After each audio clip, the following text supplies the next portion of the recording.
Dje sot në periudhën nga ora 23:30 deri në orën 2, zyrtarët policor nga SPB Tetov kanë kryer një kontroll aksioni në objektet hotelerike në territorin e SPB Tetov. Me çrast kanë gjetur thika dhe drogë, si dhe janë arrestuar 4 persona. Gjatë kontrollit në një objekt hotelerie në Tetov, gjatë këqyrjes në pjesën e pasme të objektit, janë gjetur 2 qese me lëndë pluhuri të bardhë. Gjatë kontrollit në objektet e tjera, është arrestuar një 23 vjeçar nga fshati Novosel sepse ka thyer zyrtarët policor, ndërsa një 29 vjeçar nga fshati Kamjan, një 24 vjeçar nga Gosivari dhe një 59 vjeçar nga fshati Reqice Madhe janë arrestuar pasi tek ata është gjetur thik. Në kuadër të aktiviteteve të përforcuara për sigurinë e komunikacionit, zyrtarët policor nga SPB Tetov kanë privuar nga liria 3 persona për shkak të drejtimit të automjeteve pa leje drejtimi, me çka kanë kryer vepër penale sipas nenit 297 A të kodit penal, drejtimi pa kujdesshëm i automjetit motorik. Automjetet janë sekuestruar,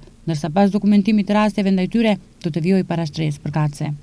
Dje në ora 8:45 në SPB Tetov, një 42 vjeçar nga Tetova ka denoncuar se gjatë natës nga persona të panjohur është shtënë me armë zjarri drejt objektit të firmës së tij në Tetov. Ekipi ekspertizës i SPB Tetov në vendin e ngjarjes ka gjetur 11 gëzhoja, me çka janë konstatuar dëmtime në objekt dhe në automjete, po merren masa për zbardhjen e rastit.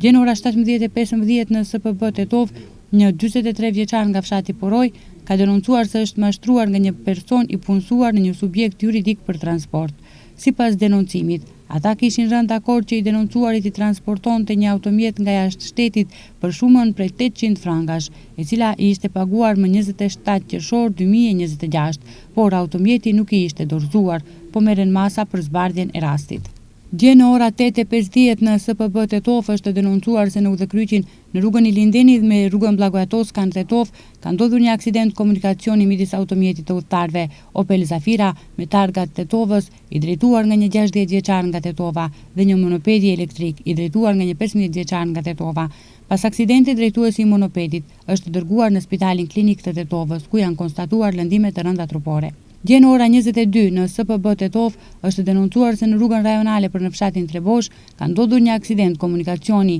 në të cilin kanë marrë pjesë automjeti udhëtarëve Golf me targat Tetovës i drejtuar nga një 25 vjeçar nga fshati Trebosh, i cili e ka drejtuar automjetin pa leje drejtimi, respektivisht ka kryer vepër penale sipas nenit 297 të kodit penal dhe është privuar nga liria. Dhe automjeti udhëtarëve Mercedes me targat Tetovës i drejtuar nga një 80 vjeçar nga fshati Pallatic. Me këtë rast, lëndime të rënda trupore kanë pasur pasagerët nga automjeti Mercedes, një 77 vjeçar nga fshati Pallatic dhe një 49 vjeçar nga Tetova, ndërsa lëndime trupore kanë pasur një 46 vjeçar dhe një fëmijë 3 vjeçar, të konstatuara në spitalin klinik të Tetovës.